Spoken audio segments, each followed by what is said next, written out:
Do you believe in the paranormal? There have been many mysterious phenomena reported worldwide. Eyewitness accounts to the unknown and often debated.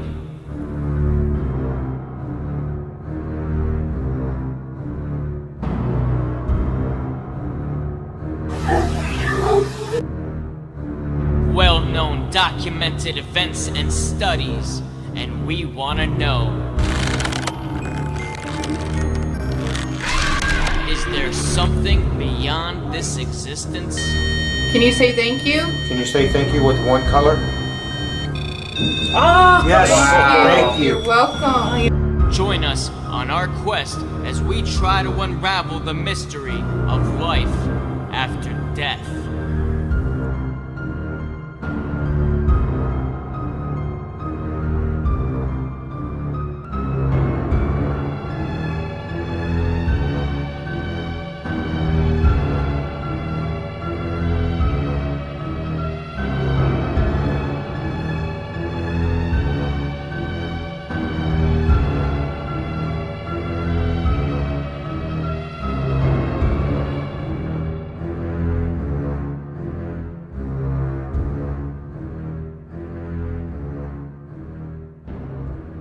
Something that's really heightened, and maybe they know you're here, and so now they're trying to come over and let us know something.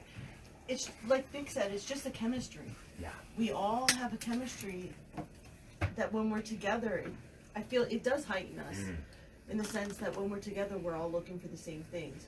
And when I'm not with the group, I may not be paying attention, or I may not be, I may feel something, but I just blow it off. Do you have any of your equipment here with you? Ought we try to see what's here with us? And we actually have everything in our trunk because we haven't checked into the marshal in yet. Gotcha. All right. If somebody wants to go out and get all that stuff.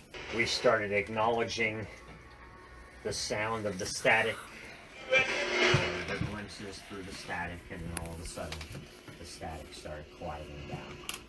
But let's go back though, because we were going in a different direction for a moment too. And Melissa, you were about to tell us some things, and then we got sidetracked. What was the question? It's about the Eliza Thompson. Oh yeah, the Eliza Thompson house. Thanks for reminding me. My brain goes in so many different directions while I'm here. It's okay, it happens. And so now we're going to take you down Lincoln Street. We're going to pass over we're going to pass Liberty Street, and we're going to head up to Jones, and we'll make our right turn and span a couple of streets over, and that lands us out in front of Eliza Thompson's house. And then of course the East Coast Spirit Chasers, they spent the night there the other night, and my question, of course, was their experience. So Melissa, she's going to share with us. Hi, Melissa. Hello. Good to see you. Me too. Thank you for having us. My pleasure. You're like home people, I'm from New York, but I was just in New Jersey a couple of weeks ago. My sister's there, so I'm like, yeah, these are family people. I don't even know them, but they're family people from Jersey that could come on to the station. So Eliza Thompson house. Yeah, so room 132 was said to be the most haunted, so of course that's the room that we requested, and that is the room that Nick and I had stayed in. What's said to have happened is you're supposed to see a soldier that looks through the window, and there are children that are supposed to be heard laughing and sitting at the foot of the bed. We believe that the soldier that is to look through the window was James Thompson, who was the son of Eliza Thompson. He fought in the Civil War and was accidentally killed by a horse. Yes.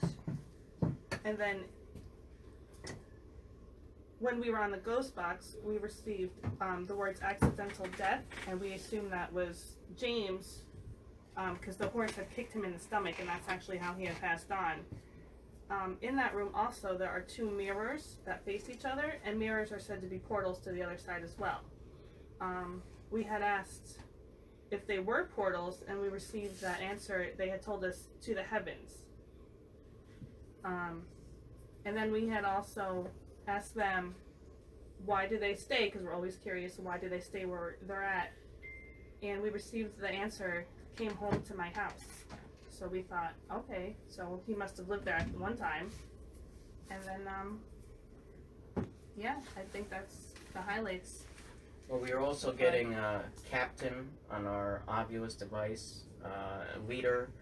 I'm not sure if James was very prominent in.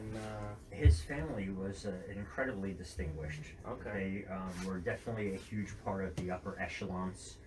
That was the very first house constructed in that area, so it initiated the very close suburbs of town, and apparently there were many gatherings for the elite in that place, even after Eliza's husband died. It was still a place of prominence, and she with big influence. Yes, I did hear about her son, James, being kicked in the chest from what I had heard as well. Can only imagine the devastation of that passing. So that's one of the downstairs front rooms where you stayed then. It was on the second floor. Second floor. That was what they had reported was one of the most haunted rooms there. Huh. On the second floor. I wonder maybe if that was his room, because apparently there were 7 children altogether.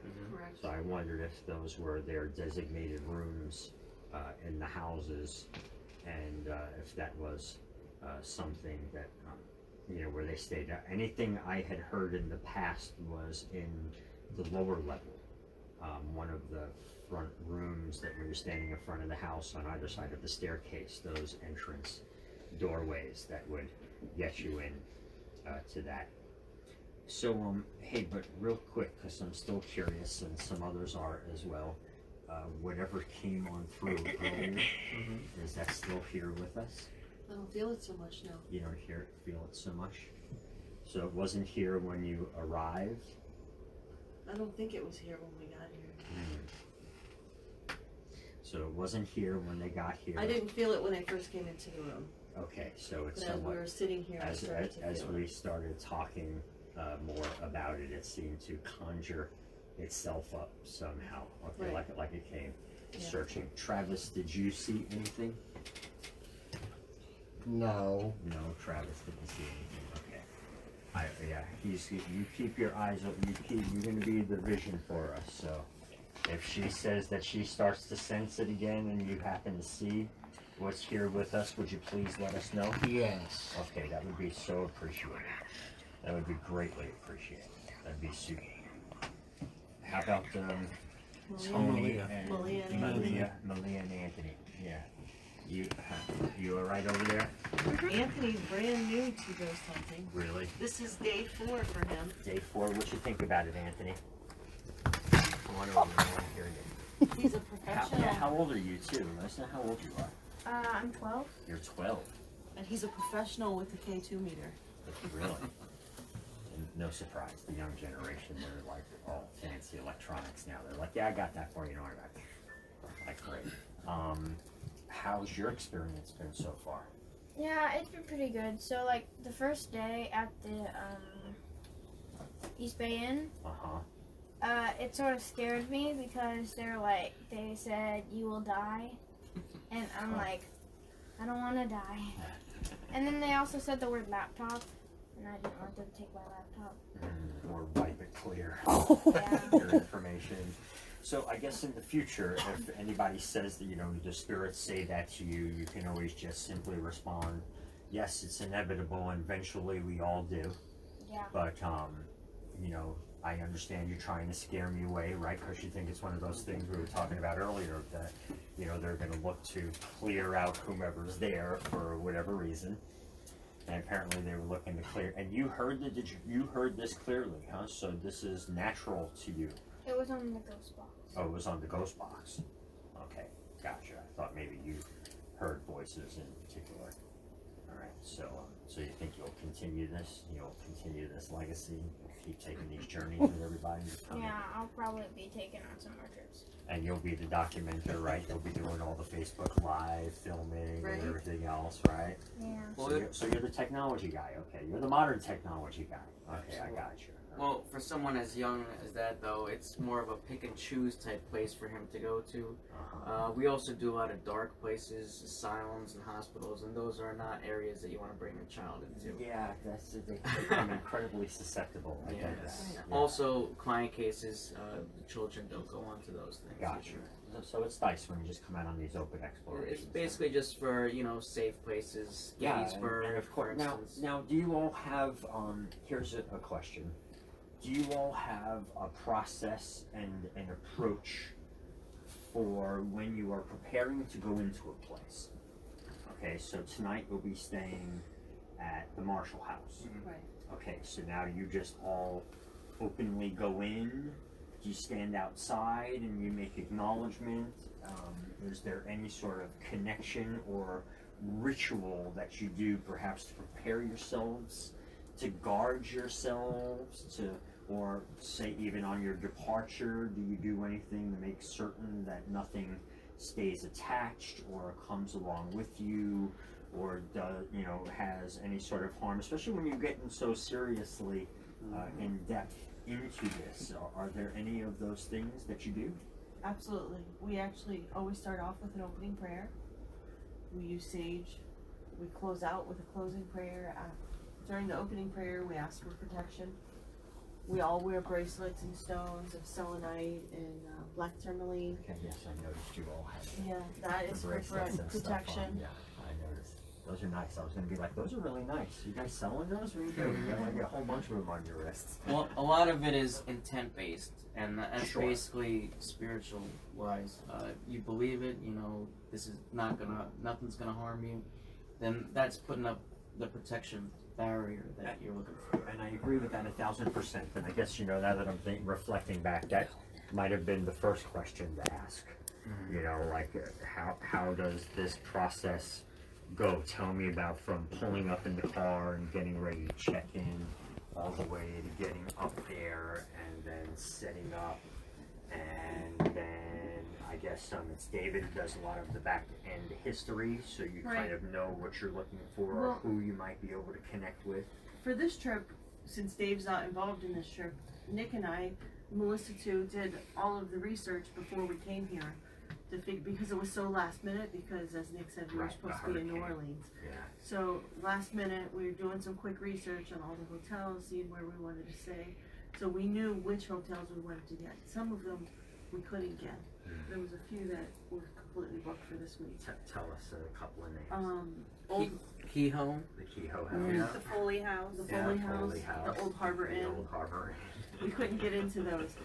So Funny, because I was going to ask you about two of those, so that's yeah, they were fully appropriate. booked this week. yeah. So, and actually, we almost had an issue with Eliza Thompson because we didn't know they don't allow children Oh, Under yeah. 21, yes. under That's 21. right. But they let us in. Apparently, we're They so special. did. Well, and of That course, they let us you're, you seem to be involved in a greater cause, and I would imagine that them having guests over the years tell them of these encounters, that they would want some sort of explanation or understanding.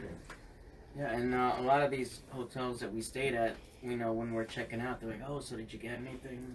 They knew we were there to investigate. So, to tell them some of the things and play them some of the evidence is just great to see the reaction. Yeah. And then, of course, you have to remember, you're leaving them behind with that evidence as well. Do you think you unnerve them a little bit, or people are like, "Oh my gosh, yeah, I'm not crazy, all right"? I don't think it necessarily unnerved them. I think they're pretty used They're to it. excited to learn about it. And they're, And yeah, here in Savannah, that's kind of the call to it all. So you do your prayers, your rituals, your sage. You ask your permissions when needed. I guess like going upstairs in the Bergen house, say. Right. And then, did we put the boxes away? Did all that stuff go away, No, or it's is not. it still here, just waiting It's just maybe quiet. to see it? Yeah, Is it it is. on? It's very quiet. Yeah, it's on. it's just really It's quiet. just there's so much electronics here, kind of interfering a little bit. So we're just getting a lot of static. I don't know if anything's really gonna be able to come through here. Yeah, I mean, we're inside the studio room, and there definitely is all of these electronic devices around us, and of course the main station out in the hallway Right. with a lot of that transmits out from here. So that So makes yeah, I sense. could see that being in the way.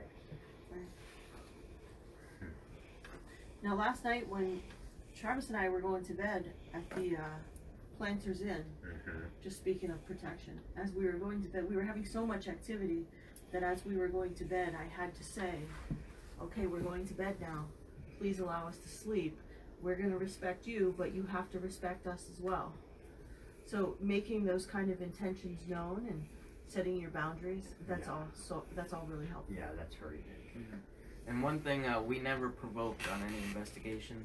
I mean, you see that a lot on the TV shows, but you know, they don't really worry about the repercussions that can come of that. You know, just they can provoke, they leave, but you know, the other people have to stay there and deal with any lashing out that may happen. Sure, it could be the next guests that come in after you that have that sort of experience. That's understood. That's very respectful and thoughtful, I would imagine, because you need to establish that sort of relationship. And no surprise that late at night it would be so rowdy with all of the activity late at night, because it was a known for late night soirees and all sorts of activities and such. And did it quiet down when you asked? It did. Maybe a half an hour later, it finally quieted down. All right, they're like, yeah, no, this is our place, and, and all right, we'll be quiet. Okay, come on, let's go to another room. Okay, come on, let's go. So the spirit's wandering off through the walls. Well, it's funny because you know, you may go to one location and a curious spirit may decide to follow you for a little bit. And we had an instance that happened at the Sorrel Weed House. We went and we did a tour with them, and we were getting a bunch of validation from what the tour guide was saying. When we got into the lower basement, there was Terry started reacting because something touched her ears, and then like not even a minute or two later, our tour guide tells us, well, there's a entity down here that likes to remove people's earrings, touch their ears and stuff like that. So that was pretty interesting. Yeah, that's more than once I've heard. Yeah. From then on, when we went to do the investigation that night at the hotel, we kept getting this name Walter that was coming through, and it was very prominent. And I've had a bunch of Walters that I dealt with in the past. One was very prominent when I did the Palmyra Museum in upstate Palmyra, New York. And he sort of followed me to different locations. He'll come up sometimes on the ghost box to say hello. So we worked with a psychic medium. Her name's Stacy Haynes, and she, we've done client cases with her. So I kind of asked her, I was like, can you channel me a little bit? Because you can give her a photo of someone or a house, and she'll be able to zero in and see what's going on. So I said, can you see who Walter is? And she said, well, this is a Walter that came from the Sorrel Weed House. And she also picked up on a little girl that I think maybe was the one that giggled on our audio that we got. So, I mean, it's fine to follow us around for a little bit, but when it's time to go home, that's when it's like, okay, you guys got to go back to where you came from. You're not allowed to follow us. So you'll let them follow you while you're here in the city and kind of share the experience, and then when it really comes down to it is when it's like, okay, that's enough. Right. We have to cut cords. Yeah. We typically do that after our investigations. We'll do a closing prayer and everything. But sometimes there could be that curious spirit that'll come over, and one of them actually, or two, followed us to the hotel for a little bit. Yeah, I had a friend who said I would bring them to her house on occasion, and she asked me to stop doing that. And because I kind of never thought about it, and it's another reason that I asked, like I had never really thought of, or I need to establish the boundaries, I need to know when to separate and to tell them, no, this is my time and this is my space. And it was alleged by many others that it all completely overlapped and became just one big span of it. And then of course living so close to all of this that it was real easy for them to come and visit as well, and it got a little unnerving there for a while. So that was hence why I really asked that initial question. And yes, so if you're out there and you're listening and there are experiences that you are having, this is really great advice that I know that I've heard before, and other people will tell you. Establish your boundaries. Sometimes simply ask. Maybe put out an offering. Whatever you need to do. It is rather consistent of the response that you get and the respect that you get via that request and interaction as well.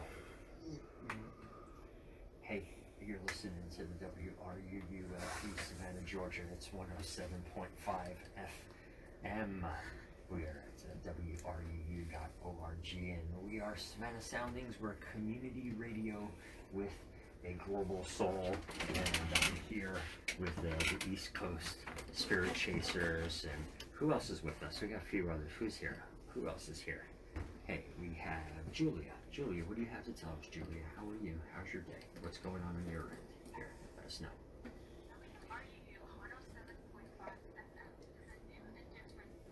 Me?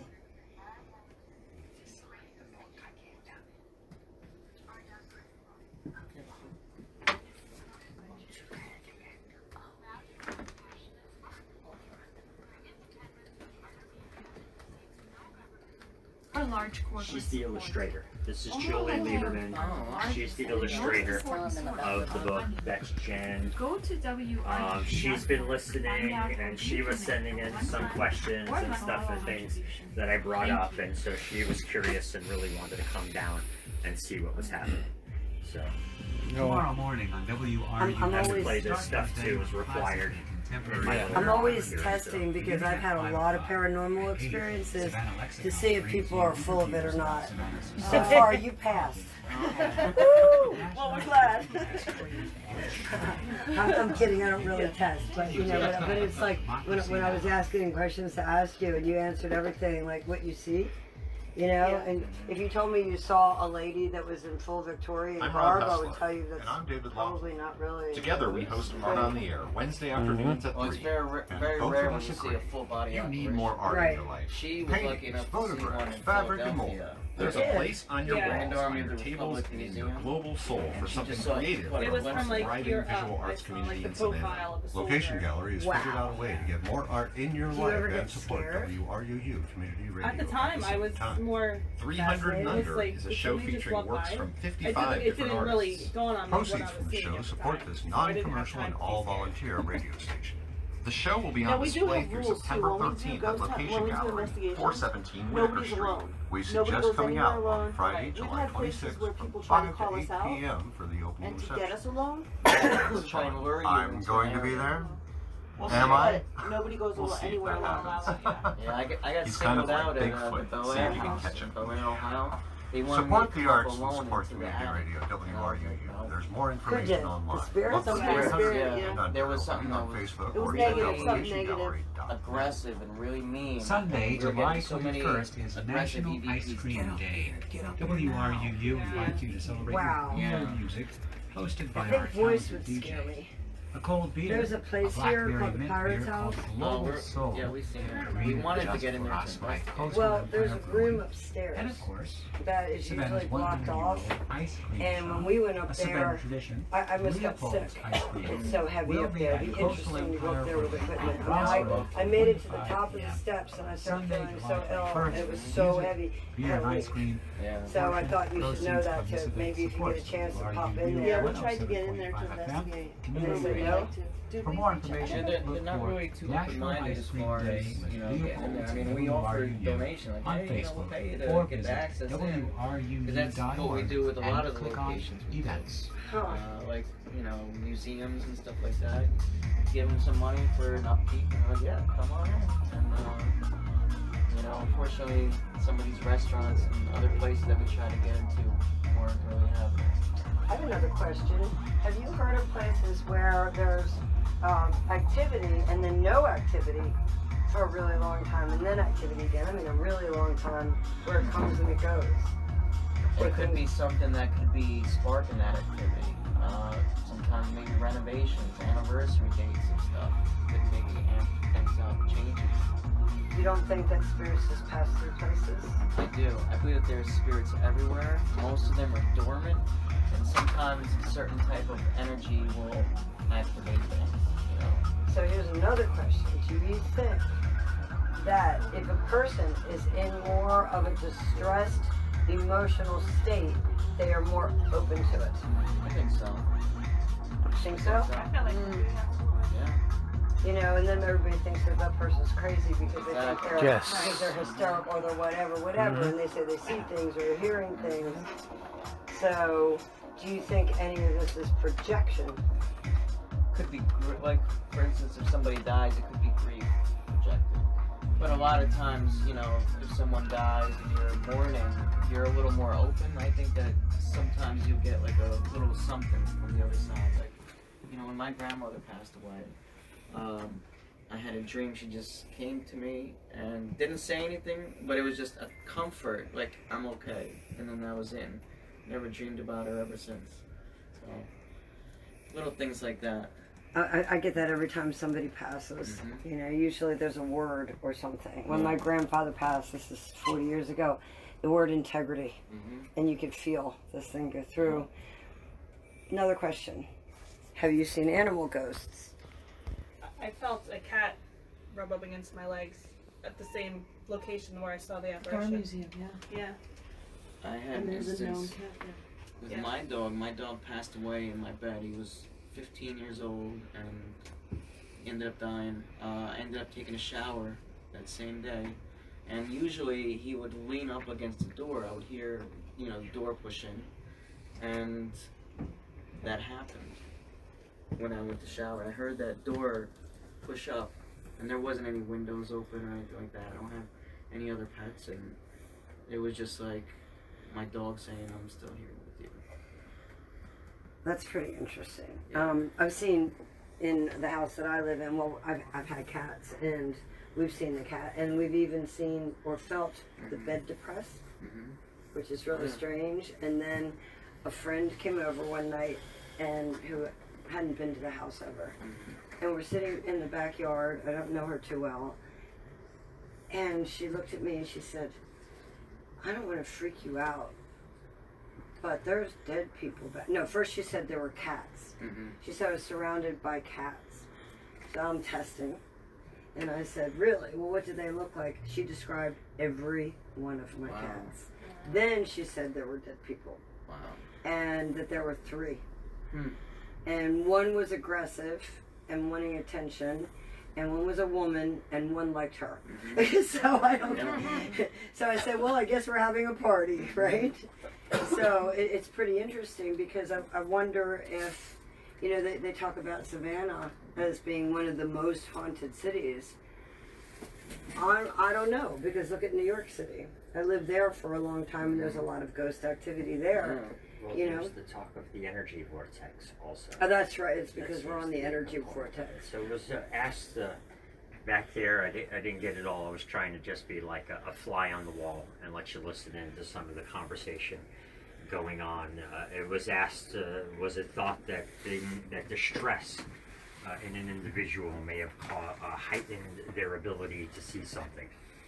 You know, of course, that started conversation. It was asked, you know, what is it with a location that can have activity and then all of a sudden there isn't activity for a really, really long time, and then all of a sudden there's activity again?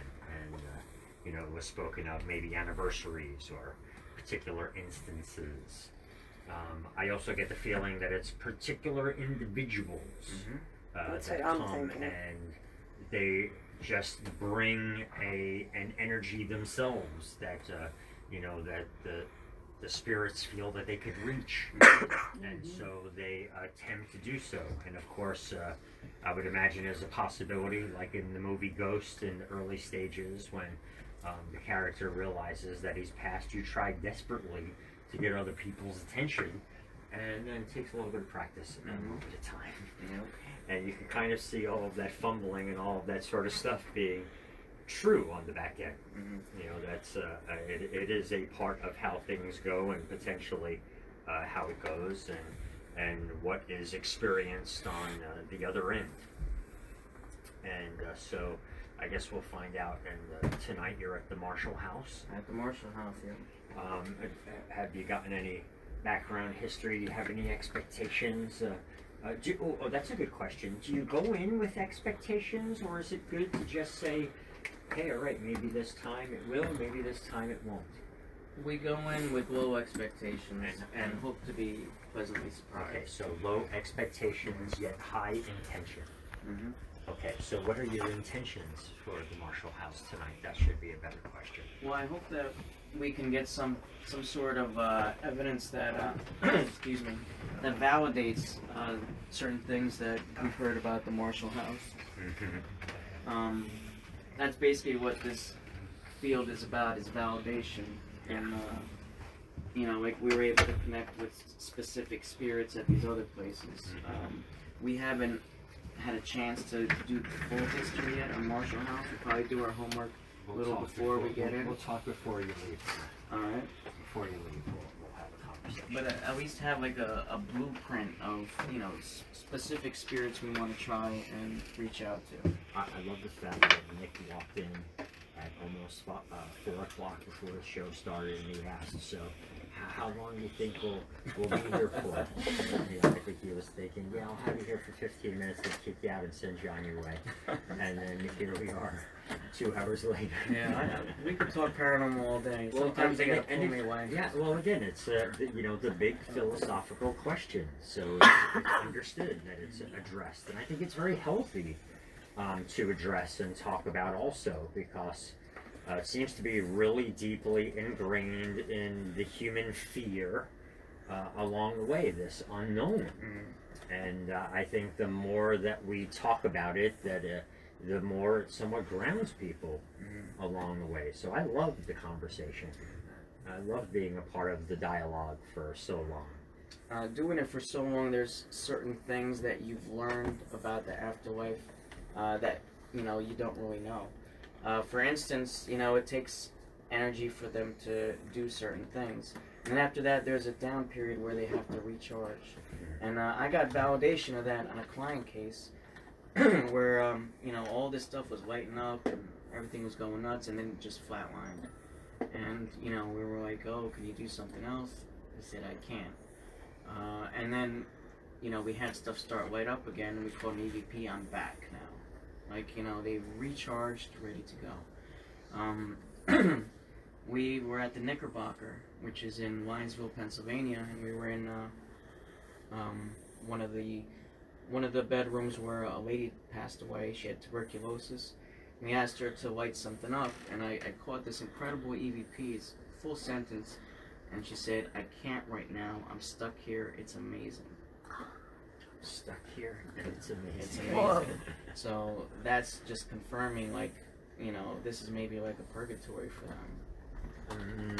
Maybe not. I guess that would maybe in between. Depending on the interpretation of her amazing, yeah, would determine that. Like, oh, this is amazing. I can't believe this is still going on, sort of thing. Or a lot of this the different, is like amazing. Like, this is it's kind of a place where I don't mind being stuck, and then you wonder how long they're there for. Yeah.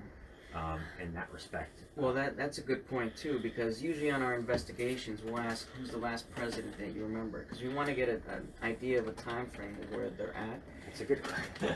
And that's a good one. You'd be surprised. I mean, I've gotten George Washington as an answer. No surprise. I'm not surprised at all, actually. We've gotten Trump. We actually had a spirit at which one was it? At East Bay Inn, from the who plane just crash. Yeah, who just did not like Trump. Because we asked him, who's the last president you remember? He said, Trump. And we're like, well, did you vote for him? He said, never. And, you know, He was very vocal about this. yeah, it was crazy. I mean, there's politics in the paranormal as well.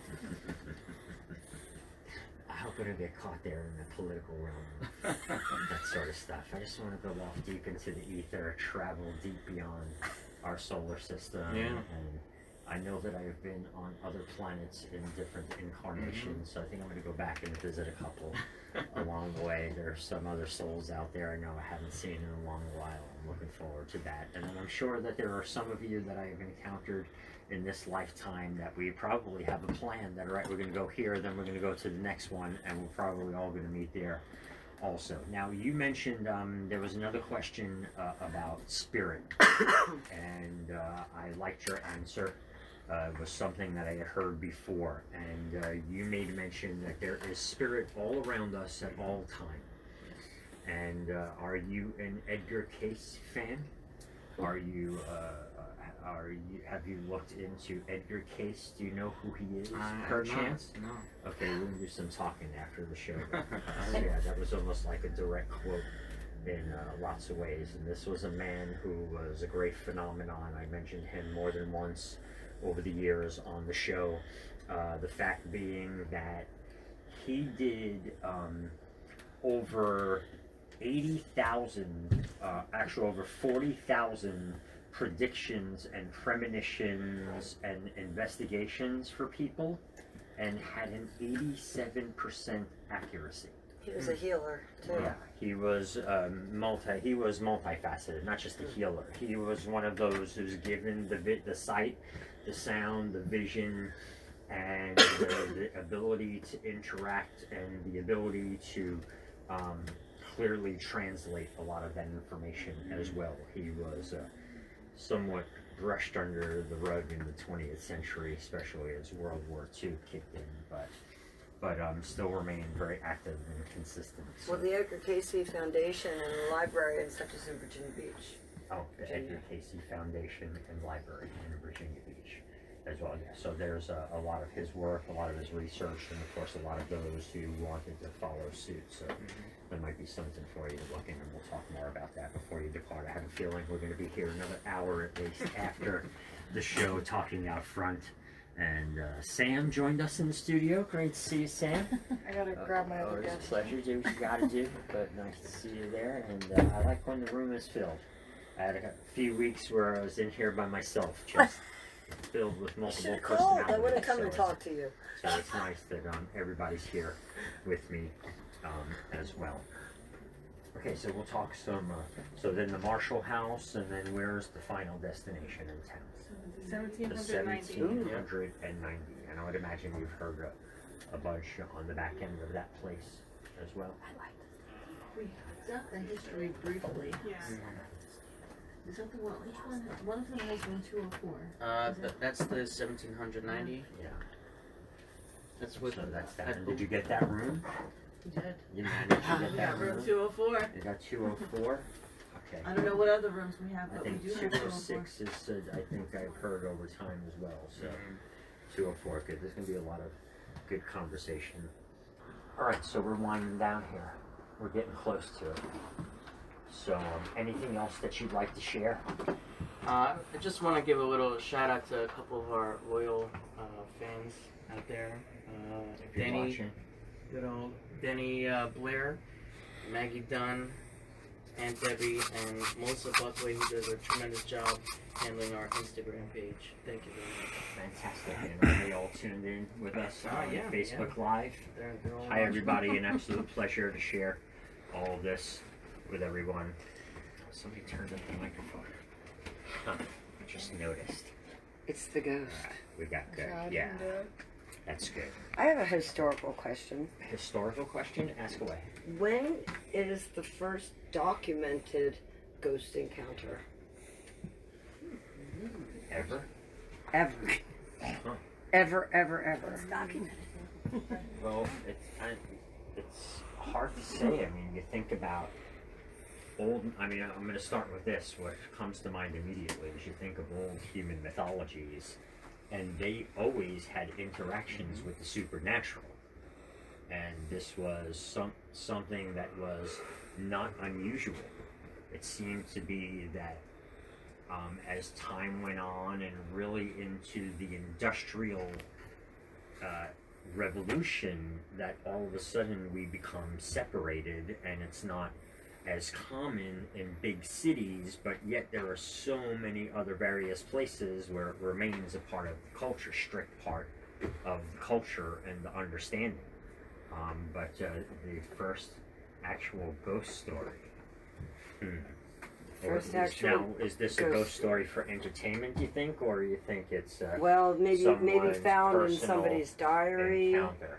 or I'm not talking about folklore or hearsay. I'm talking about somebody experience, because everybody used to write everything down about their lives. I mean, the first time somebody experienced something like this, and then wrote it down, and I guess through research somebody found what this was.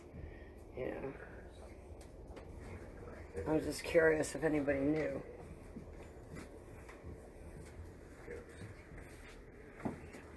That's a good question. Thanks. Absolutely. History of ghost stories. It seems that since ancient times, ghost stories, tales of spirits who return from the dead, and ensuring that the dead person's spirit would not return to haunt the living. So, let's see. This one's a good one. The history of ghost stories. Let's see what this says here. This is actually off history.com, so I'm real curious what they're supposed to be experts on things, so I'm curious what they have to say about it. And of course, I was just stating, ancient times, ghost stories involve historical figures, raping, queens, going on. How about documentation of ghost encounter? So in 856 AD, the first poltergeist was reported at a farmhouse in Germany. Oh wait, Sam, tell us that again. Wow. So centuries, 856 AD, the first poltergeist was spotted at a farmhouse in Germany. He was tormenting the family by throwing stones, starting fires, and other crazy stuff. That is per history.com. Wow. There you go. So one of the first reports of ghost stories along the way. And, I would imagine it goes much further and much deeper. And I'm sure that all of you will be exploring much further and much deeper as well as you step into your exploration this evening. And of course, I bid you great safe journey and passage and interaction, and that it is both insightful and peaceful and pleasant as well with all of that. And thank you so much for coming down and joining in the studio today. It has been an absolute delight and a pleasure to have you all here with me, all you Facebook listeners also. We have the headphones on. I play music in the background, so you're missing some of that, but when I send them the link for the show, for the archive, you can listen in and hear the sound effects in the background as well. And so we're going to do some more talking afterwards. And don't forget to keep your ears peeled here tonight to 107.5 FM. Postmodern B-Sides coming up next. Big Bad Beautiful Noise following shortly thereafter. And of course, I bid you a phenomenal week along the way. Again, may it be filled with those little bits and elements of magic that just make you feel like the universe is on your side and that you are blessed, because that is a very special thing. And with that, of course, we love you, Savannah. Dr. Rabbi Haas next week will be talking a bunch of the Israelite history here in the city. And we'll see you next week on the radio. You take good care.